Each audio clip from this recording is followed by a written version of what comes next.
Hey, you've checked out another episode of the Good Advice Podcast, and this is round two.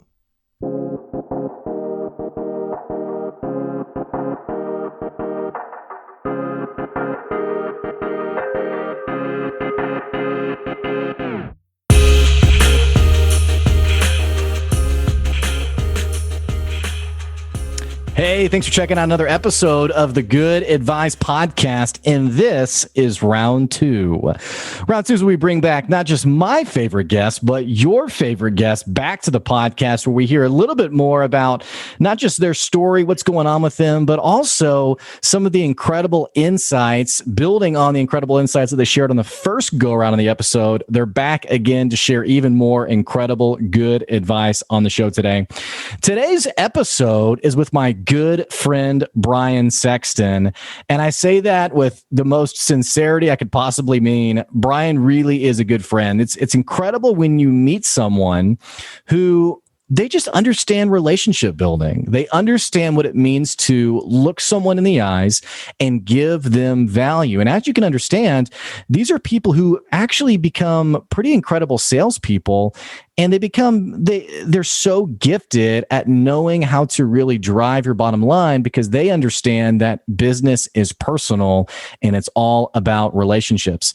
He's the host of the Intentional Encourager podcast. He's also the author of the new book. You can get it on Amazon called People Buy From People.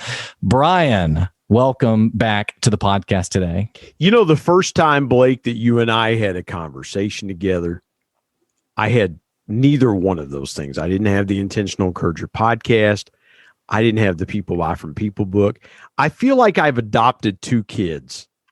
You know, I feel like what's happened to you lately, Brian? Well, since the last time we talked, Blake, I've taken on two kids. So yeah, it's man, what an honor to be back on round two of the Good Advice Podcast. I am so proud of you for what you're doing.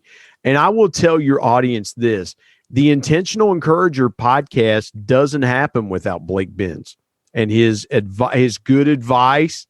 See, another plug there for his incredible advice, which was better than good, and just his support and encouragement of me. So Blake, thank you, man, from the bottom of my heart. You were an endorser on People Buy From People. And so again, it's just an honor to be back on the Good Advice Podcast. You're a guy that walks out the same thing. Who you are is who you are, off podcast or on podcast. And that's what I love about you. You're the same all the time. Hey man, that is the goal for sure. And you know, it's interesting because you mentioned how the first time you were on the show, and I think you and I just hit it off right off the bat. I can't remember the process of when you got actually on the episode, but I remember us talking over the phone and us really jiving over like, okay, we both see business the same way. Yeah. And you even had this line on the past podcast episode, which I think it's episode 76. I'll have to double check that. But for the listeners, you gotta go back and listen to this episode because it's pretty incredible.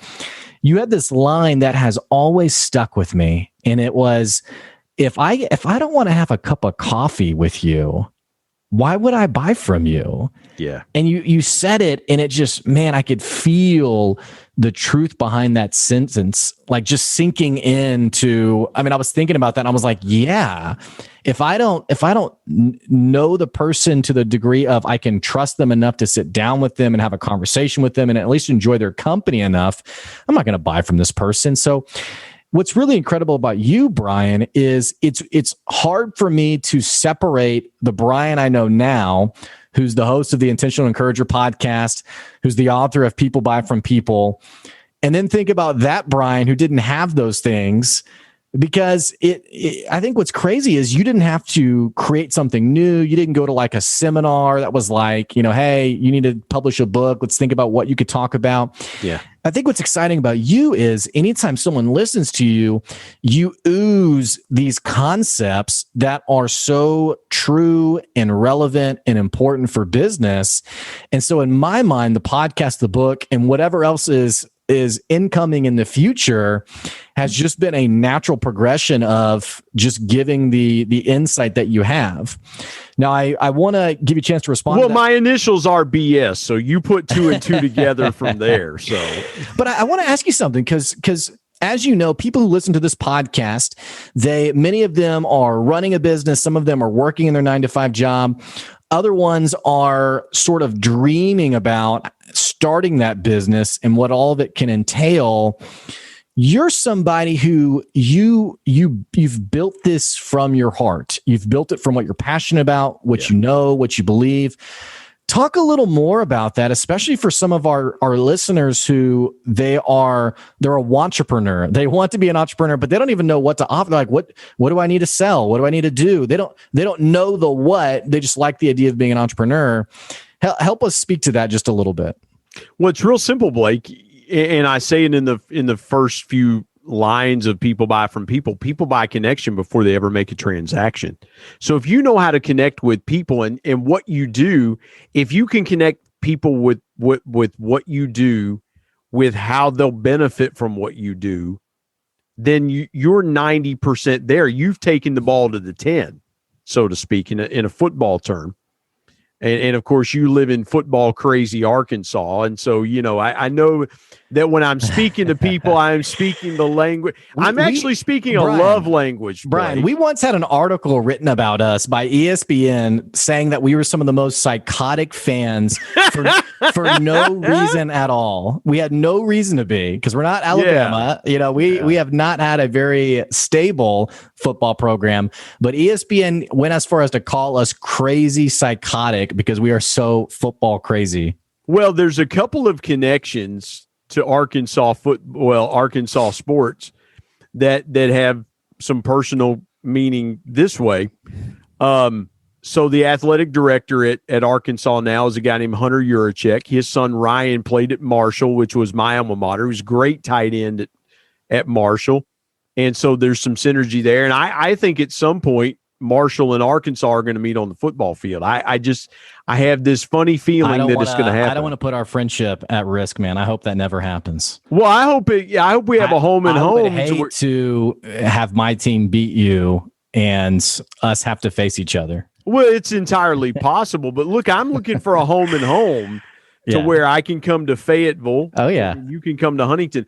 But the second thing is John Pelfrey, who used to coach the Arkansas Razorback basketball team, right, is from Paintsville, Kentucky, about an hour and a half from here. And there's a lot of diehard fans. In fact, we thought John Pelfrey was going to come to Marshall and play basketball, but he got recruited to the University of Kentucky. He was a Mr. Basketball prospect. And, of course, back then, if you were Mr. Basketball in Kentucky, you automatically went to UK. And so we thought, but John Pelfrey was actually on the staff at Marshall for a couple of years when Billy Donovan was here coaching at Marshall. So there's that tie there. But I didn't know Billy Donovan had coached there. Yeah, Billy Donovan started his coaching career at Marshall. Exciting, man. Really exciting. After that? Yeah, went to Florida. Okay. We went to, and I'll tell you a quick story there. We bought season tickets. My dad and I bought season tickets with another couple of friends of ours because Billy's second year there, they had announced, before the season that the next year that the University of Kentucky, led by Rick Pitino at the time, and they were a national championship team, they were going to come to Huntington and play in the Cam Henderson Center. And the athletic director said, look, if you want to see the Cats here in Huntington, you're going to need to be a season ticket holder. And we were like, yeah, it's no brainer. We're going to see Kentucky. Well, Billy Donovan gets the Florida job and leaves, and that series, that Kentucky never played in Huntington. So, but Billy's one of Billy's kids was born here in Huntington. His daughter was born in Huntington, and I had the great fortune of having an assistant on that staff, Donnie Jones, who was on Billy Donovan's staff at Marshall, and he was on his staff at Florida. Donnie Jones, who's from this area, has been a guest on the Intentional Encourager podcast. He's now the head coach at Stetson. And when he left Marshall, he was coaching at Marshall. Blake, you'll get a kick out of this. Donnie talks about on the Intentional Encourager podcast how he got to coach Michael Jordan's two sons at the University of Central Florida. That's pretty. He was talking about the relationship of Michael Jordan being in his office and them just talking dad talk. But no, there's a lot of synergies there. But again, I say all that to say this, Blake. It all starts with connection. You can find something to connect with somebody on. It doesn't matter. So let's unpack this a little bit, because first of all, Brian, what you're saying is absolutely true. The power of connection. I mean, it is so palpable, tangible, whatever you want to call it, when you meet someone, and it's almost like before you even realize it, it's like, yes, of course I'm going to buy from this person, or this person's of course going to buy from me, because we have that connection. It's a concept that's so simple that I think every listener understands, but in practice, it gets so complicated and complex. And here's what I mean by this. Why does it feel like every salesperson has sort of like it doesn't feel like they're genuinely looking for that connection? It feels more like, hey, how are you? How's the weather? Oh, I heard, I was on a sales call yesterday and somebody said, hey, I hear a kid in the background. Oh, that's cool. I have kids. And so it's kind of like this, and I'm not anti-sales, but I am very, I can sniff it out, And so he's asking about my kids, and I'm kind of thinking to myself, you're really only asking this because you're trying to build rapport. And I wasn't being cynical. Yeah. I just know the playbook. So he asked me about the kids for about 30 seconds. And then he said, hey, I want to tell you about this offer. Went right into the offer. And then the next probably 5 to 10 minutes was him giving me, and it feels like in the sales world, we transitioned to sort of like this essay. I'm dictating, like I'm reading off an offer sheet, and I tell you about all the things that are amazing about it, all the things that happen with it. Yep. And it's never really what you're talking about, which is like this very genuine back and forth and conversation. And you said something else that I think is really important and powerful in the sales world. And I can't remember the exact phrasing you used, but it was something along the lines of how I'm serving you, how I'm helping you, rather than look how awesome I am and how great this product is. You want to buy this. Talk to me about, why does it feel like in practice, this doesn't quite play out the way that you're describing it should play out? Because people look at sales as all transaction and no connection. The ultimate end goal is to get the sale, right? Is to close the deal. And so when you're focused on the end game being the transaction, and you're not focused on the other things it takes to get to it, then all you see is the transaction in front of you. And you don't realize that everything has to happen fluidly, I should say. And Blake, here's the thing. Another reason is, and I'm going to drop this in here, is salespeople are not encouraged. Salespeople do not get encouragement very often. Yeah, they're encouraged, in air quotes, to grow their sales. They're encouraged, in air quotes, to grow their customer base. They're encouraged to make commission dollars. That's not what real encouragement is in sales. And so when you when your mindset is transaction over connection, and your mindset is the encouragement I'm getting is not for my betterment so I can better serve the customers, but it's more of a protection type of mechanism, then obviously you're going to come at it from that standpoint, Blake. And to your point, and you beautifully made that point, is you understand how sales should be, not how sales is a lot of times. Mm-hmm. And so I commend you for having the insight to understand. And you got to spend some time with a good buddy of ours, Dale Dupree. I love Dale. Dale wrote the foreword to People Buy From People. And something that Dale does that's so unique is Dale is not afraid to be authentic. Dale has been authentic from the time that I've met him and we connected about our dads. Dale he's never been afraid to be authentic. And in sales, you cannot be afraid to be authentic because people buy authenticity. And I learned that a long time ago. I would do things that most salespeople wouldn't do. I would try to connect in ways that most salespeople wouldn't connect. And so when you're willing to do those things, you really don't care about it, but you make it all about the experience, then you're not going to be like every other salesman out there. Mm-hmm. Well, you're not going to be like every other person. Well, let's create even some traction around this idea, because I love this concept. And I think for people listening, we're talking about doing something different than the rest of the sales world. We're not talking about being like weird or zany, or like, you walk into like your prospect's office with like a funny hat on, and well, why not? Well, here's the thing. Why? Listen, I worked with a guy. In a food service company that on Halloween he rented a Superman costume and went around to his customers in a Superman costume. And most of the guys thought he was nuts. But I thought, but you know what? Guess what they're going to talk about next week when he rolls in the door? Oh yeah.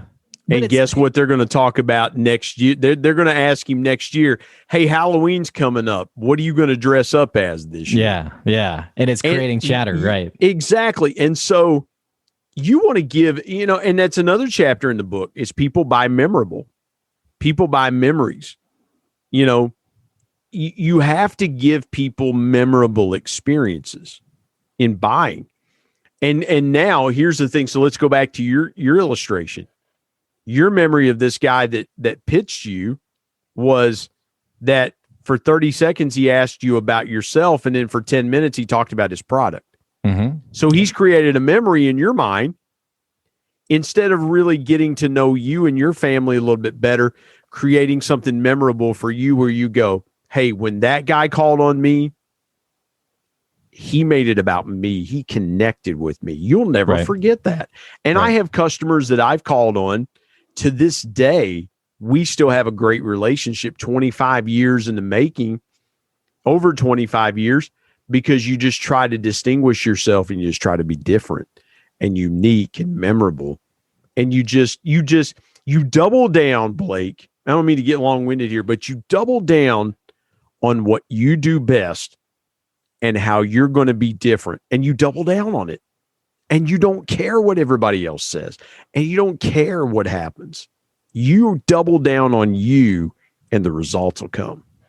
It almost feels like, first of all, I love that. And I think we all have, a lot of us talk about how we don't like sales. We don't feel comfortable with sales. And I think that is true to some regard. It's just like public speaking in some ways. It's hard sometimes to put yourself out there and embrace rejection. On the same token, I think a lot of us have sort of this natural affinity for sales where we can build connection with someone. We should know how to build a relationship with someone. I think, and you mentioned this a little bit, how we're encouraged as salespeople. A lot of times it is bosses who are really pushing that bottom line, who are really pushing the numbers, how many phone calls. I mean, I remember I had a friend of mine who was screamed at because she hadn't made enough phone calls that day. And she had spent too much time on the phone with the prospect.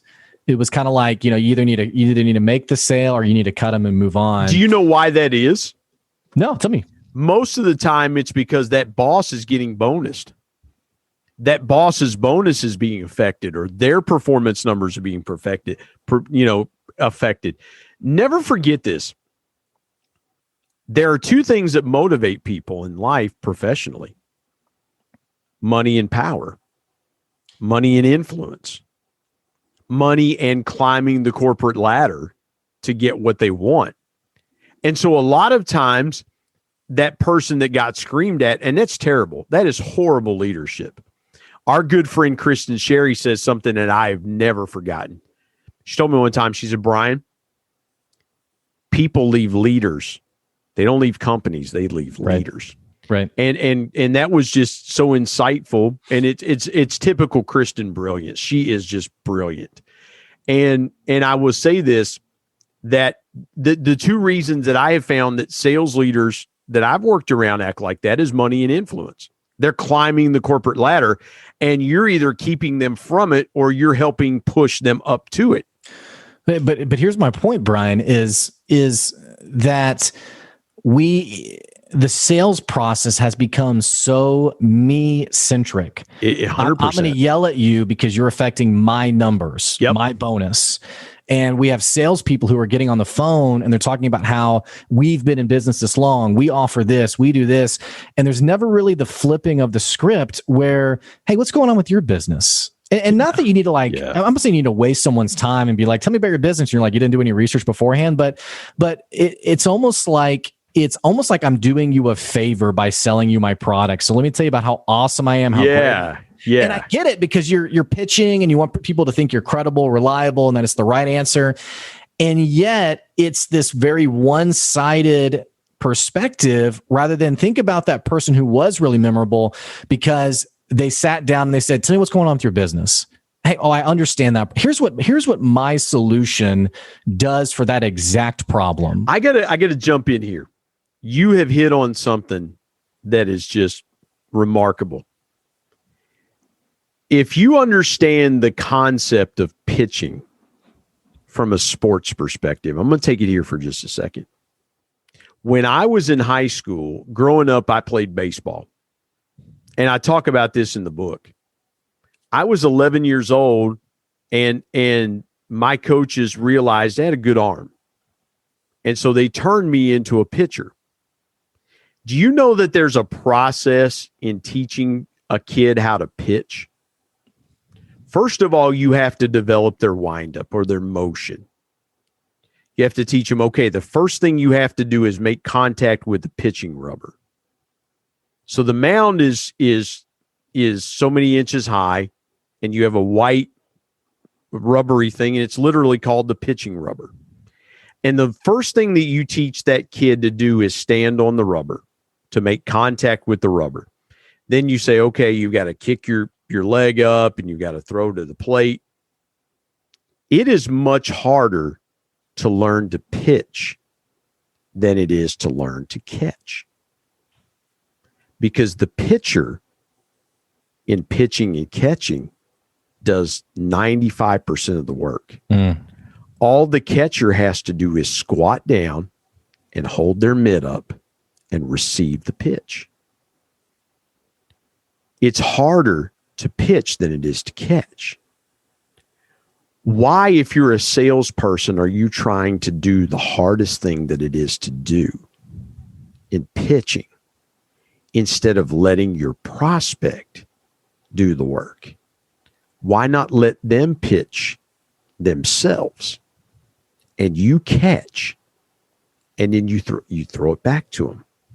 What the catcher does in baseball, they receive the pitch and they throw guys out. But the catcher is the most important. The catcher position is more important than the pitcher because the catcher is the field general. The catcher sees everything on the field.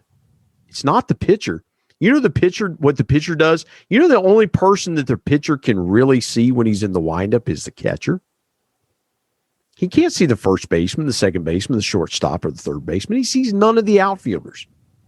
You might see the third baseman out of the corner of your eye. You might see the first baseman out of the corner of your eye. But the catcher doesn't have to do near the work that the pitcher does. But the catcher has the more important position because they're seeing everything. And so in sales, learn to be the catcher. Learn to catch what your prospect is telling you. And then you can frame that pitch and you can say, if you throw it here, you can get a strike. You get 3 strikes, strike a batter. And that's the game of baseball. It's so easy. But most people want to be the pitcher because they're in the center of the diamond. Yeah. Don't be the pitcher, be the catcher. It's so much easier to catch. When I caught, I learned this. I put the gear on for the first time. I was 15 years old. I'm like, I want to go catch. And I couldn't catch when I was younger because my knees were not as good. I was still growing. And so I was 15 years old. I was like, I want to go catch. Like, all right, we'll put you back there. And the first time I put that gear on, I was like, wait a minute. All I got to do is squat down here and catch it. And the kid threw it to the mitt. And I was like, okay, we had a 1-2-3 inning. All right, all I got to do is put the glove up. And I thought to myself, man, this is so much easier than being on the mound. And all the pressure's on me to pitch. And so again, in salespeople, be the catcher. I love the concept. I mean, I love the concept, and it frames the conversation as, you aren't the center of the world and the center of their world. You are one of 50 problems that they're facing. And so why do we try to sort of insert ourselves as like the main person? But I love what you're saying, because you're talking about, again, flipping the script and getting them talking and really becoming an empathetic, good listener rather than how do I wow you and blow you away. I think about like those salespeople who come to your door with like the vacuum cleaner and they're like, let me just plug it in. Let me just show you how it works. We do that a lot in the sales world where it's like, I know I only have your attention for a few minutes or 5 minutes. How do I say all the buzzwords that gets you excited? And Brian, I was on another sales call today, and I take these few and far between, but I was on another sales call today, and I was just reflecting as I was listening to this person, thinking this person has no idea what's going on with good advice, what's going on in terms of my needs, my problems right now. What do I need? This person is selling me a transactional answer rather than, hey, what's going on with good advice? And so you're nailing it from the perspective of what we should be doing. And yet we don't do it a lot. So is it because people are just bad listeners? Is it because I feel uncomfortable when I'm not in control? Because when you think about this, when you're the catcher, you're making the other person the head of the conversation. They're the ones who's sort of driving the conversation. And so is it because we're uncomfortable with that? Where could it go? It doesn't follow. And for some of our salespeople, it doesn't follow the script that I've been given or that I've written or developed. What keeps us from doing that more often? Because we have a terrible definition of connection. Yeah. We feel, what social media has done is, and it's been great for business. It's been great because you can literally do business anywhere you want to do business with, all over the world. But it's been terrible because we think all we got to do is hit a button and somebody's going to connect with us because our picture looks good. Listen, you've got a rock star picture on LinkedIn. I have picture envy because your picture is so good. But we have a terrible, we are lost when it comes to the definition of connection. And we think all we have to do is hit a button or send a friend request or follow this person. And it's like, oh, I'm connected. And so but we have a terrible definition of connection instead of understanding what really makes connection work. And so that's why I wrote People Buy From People, is because I wanted people to understand the 10 connecting principles that really make connection work. And it's consistency, it's authenticity, it's thankfulness, it's meekness, it's uniqueness. It's all those, it's engaging. It's all those different things that make connections really work. But people tend to, for instance, meekness. Would you ever think that meekness is a connecting skill? No, I think of, in my mind, it's in opposition with sort of like the Wolf on Wall Street. Yeah, 100%. That's why I wrote that. Yeah. But here's the definition of meekness. You ready? The definition of meekness is to be humbly patient or docile. And in sales, if you don't understand what it means to be humbly patient, you're going to humbly find yourself looking for another job. Because sales is not going to come overnight. The best piece of advice I ever got, Blake, I took over a territory. I was 25 years old. I got hired by a division of the second largest food distributor in the United States. I took over a mature territory that had been established 40 plus years before then. They had some of the oldest customers in the sales book. The guy that hired me worked that territory. He didn't build it, but he worked it. There was a guy that I worked with as well. He was an older gentleman. He was actually the one that built it, handed it off to the VP of sales. And so I'm following all these giants in the company, in the division of the company. I'm following all these guys. And I'm 25 years old and they hire me to run this territory. I have to move 50 miles away to a little town called Gallipolis, Ohio, and Point Pleasant, West Virginia. And by the way, if you look up Point Pleasant, West Virginia, the most famous thing it's known for is two things: the Mothman and the collapse of the Silver Bridge in 1967. I saw the Richard Gere movie, and I've never heard part of that was, well, that wasn't filmed in Point Pleasant, but they still have a Mothman museum. So here I am, 25 years old, Blake, and I'm in the room with guys that I know, and one of the senior guys comes up to me and he calls me sexy. He says, "Sexy, let me come over here a second." And I go over there and he said, "I'm going to give you a piece of advice. It's going to take you 3 years to figure it out. How to run your territory, how to connect with customers, how to do all these things." He said, "But once you figure it out, you're going to have it." That was in 1997, 98, 99, 2000 was the best year I ever had. And so in January of 2001, So 97, 98, 99. So 98, 99, 2000, 3 years. 2001, everything came together. And in January of 2002, I was at the Embassy Suites in Charleston, West Virginia, and heard my name called as the salesperson of the year, the highest award in that division. And those words came back to me. It's going to take you 3 years, Sexy, to put it together. And it was because I had to do things. I had to learn a new way of doing things. And so again, I had to be patient. I didn't win salesperson of the year in 98. Didn't win it in 99. Didn't win it in 2000. Won it in 2001. I had to figure out what it took to get there. And a lot of times, Blake, guys and gals don't want to figure out what it takes to get there. They just want to go, okay, well, I'm going to sell $10 million tomorrow. No, you're not. And so meekness is such a great connecting skill because it teaches you to be humbly patient. Let the conversation come to you. Prefer the other person. Step back, be docile, and just be the catcher. Well, and think about the strategy of this too. I mean, it's understanding that if someone's not ready to buy, I don't write them off and move on to the next person trying to find. Because I've even heard salespeople talk about how their strategy is anytime they pick up the phone, if they get a sense that the person's not going to buy, it's pretty much, okay, hey, I got to go, see ya. And they just literally cut the conversation abruptly and move on to the next person on the list. And we really miss out on understanding this concept of long-term fruit and building relationships and how some of our most profitable clients can come from the relationships we've invested in. Brian, I think what I really appreciate about your perspective is, and bringing it back to the book, People Buy From People, I love how natural some of this stuff is to you. And I think part of it is in reading People Buy From People, how great of a role model your dad was. Yeah.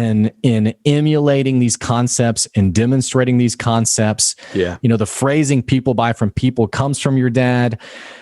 Talk to me a little bit more about what it was like growing up with this person who just understood it, who just got it when it came to the sales world. My dad was 19 when I was born. He married my mom. He was 18. He had just graduated high school in July of 1971. And in August of 72, here comes his firstborn son.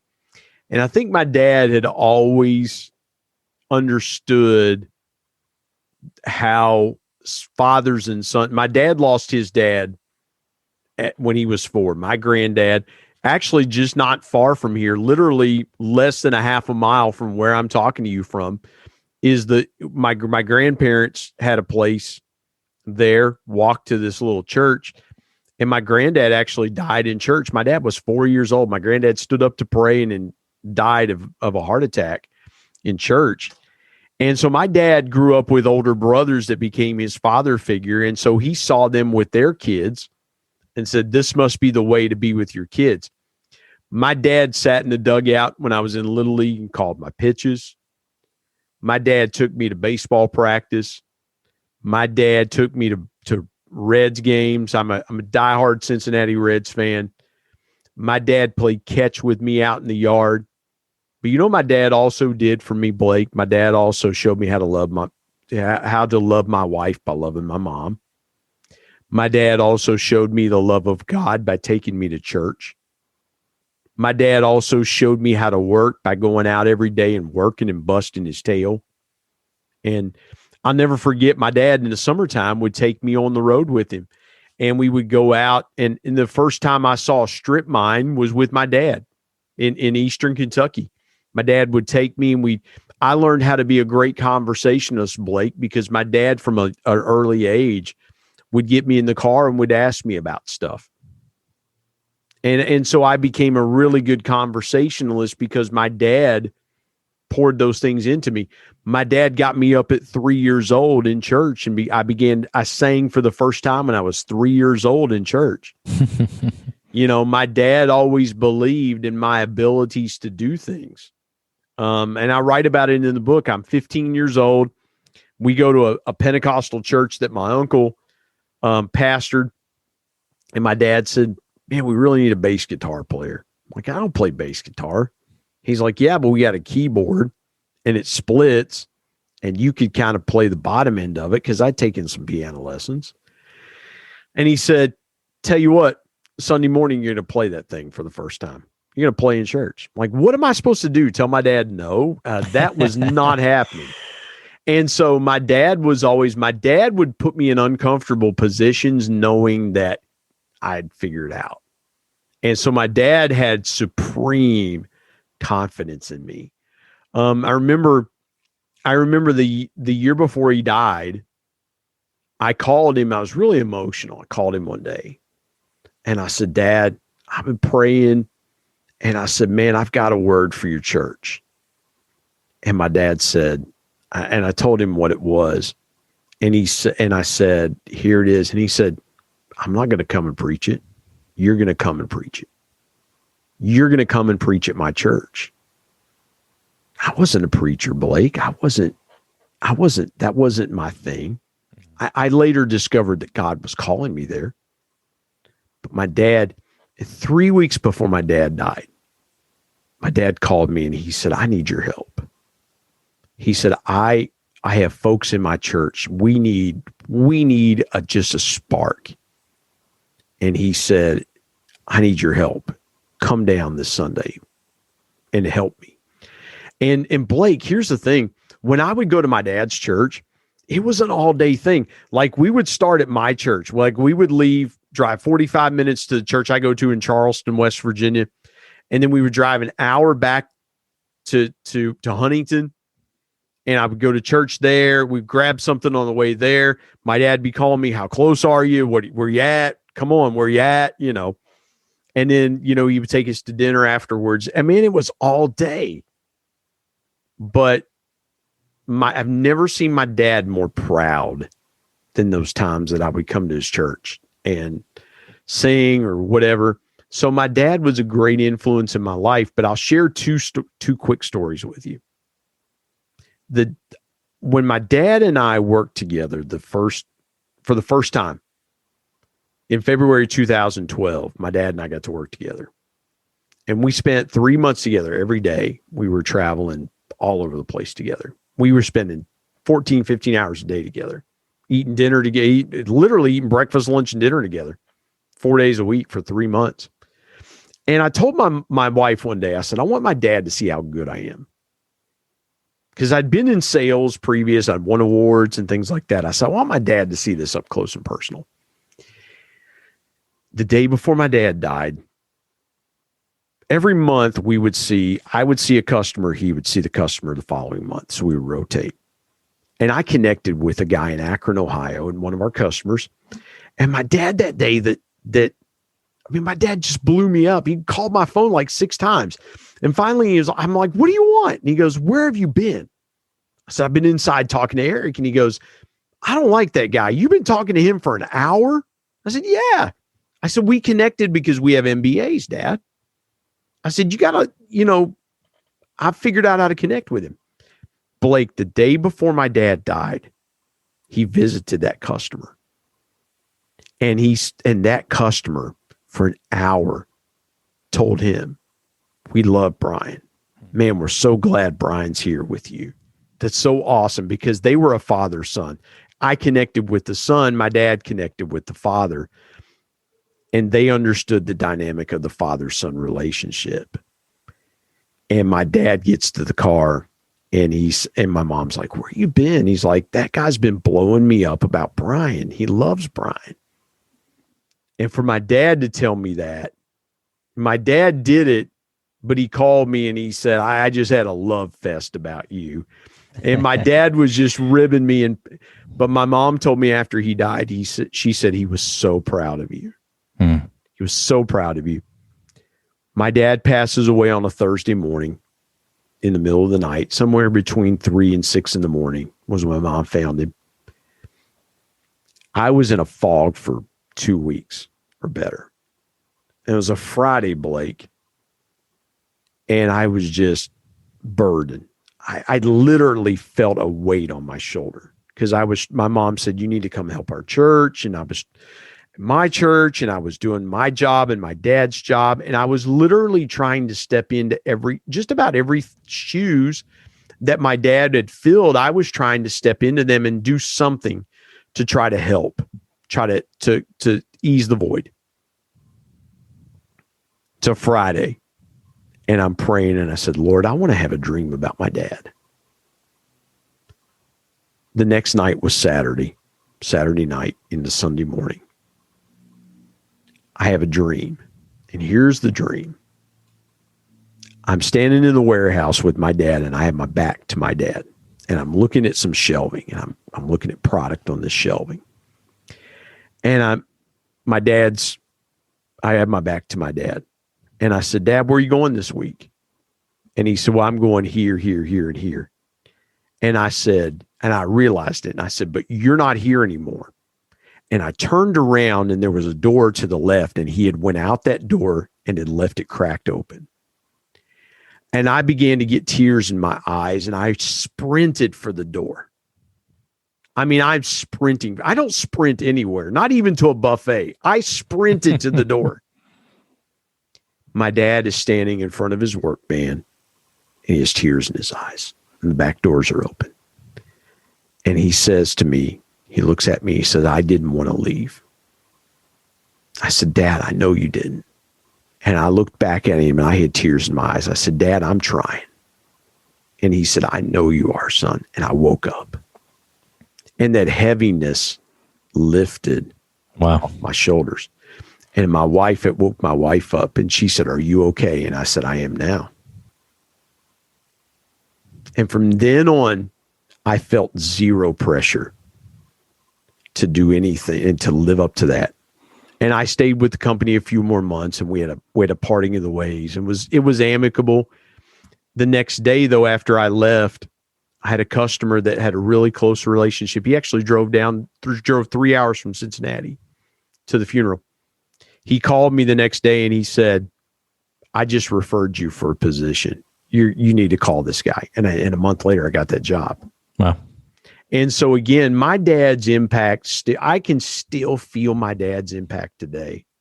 Even though, Blake, if I would take my contacts out and put my glasses on and shave my beard, I would be the spitting image of my dad. And it's the reason I didn't is because I wanted to be my own man.